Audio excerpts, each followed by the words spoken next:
he turned a $1 million loan into billions.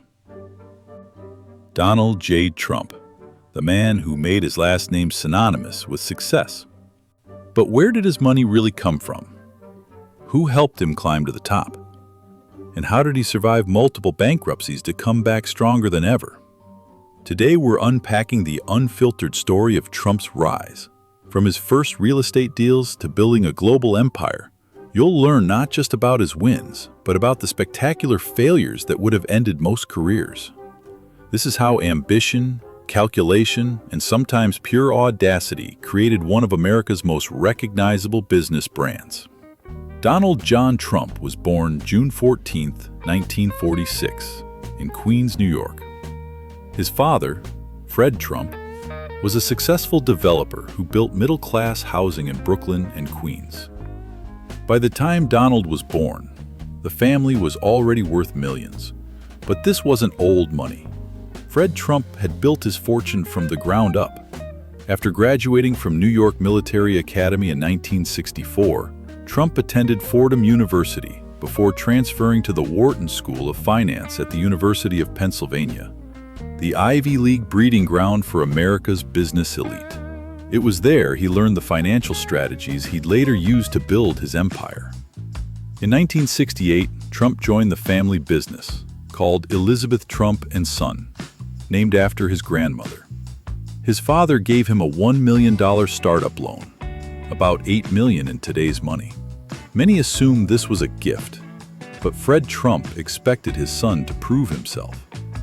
Trump's early projects involved renovating apartment complexes in working-class neighborhoods, but his eyes were set on Manhattan, the glittering center of American capitalism. In 1971, he moved to Manhattan against his father's advice. Fred thought the market was too competitive, but Donald saw opportunity where others didn't. The game-changing moment came in 1974, when Trump spotted the rundown Commodore Hotel near Grand Central Terminal. New York City was nearly bankrupt at the time, and most developers were fleeing. But where others saw urban decay, Trump saw potential. To make the deal work, Trump pulled off what the New York Times later called one of the most brilliant financial maneuvers in NYC history. First, he secured unprecedented 40-year tax breaks from the city. Then he partnered with Hyatt Hotels, who desperately needed a flagship property.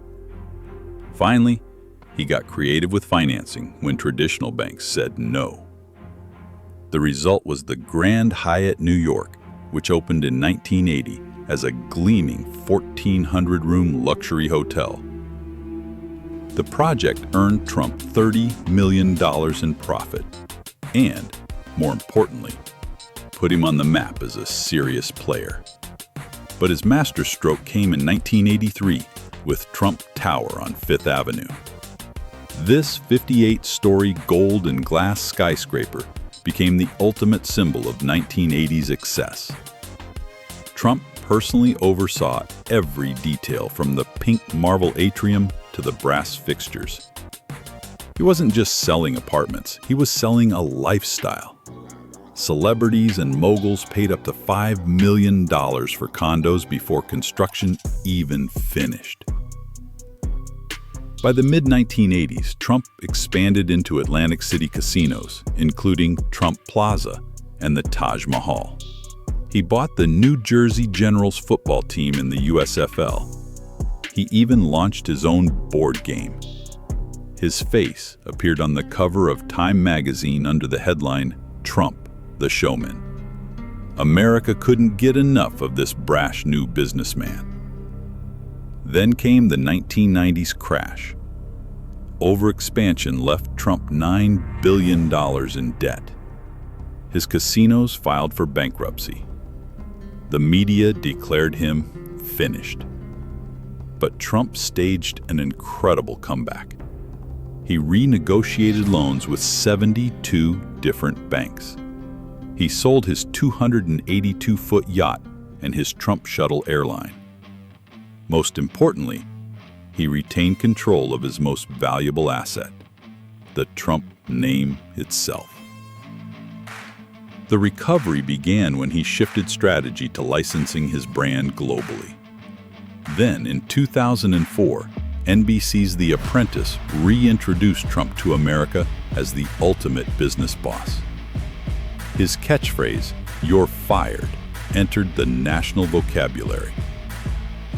The show ran for 14 seasons and made him a household name all over again. By 2016, when he ran for president, Forbes estimated his net worth at $4.5 billion.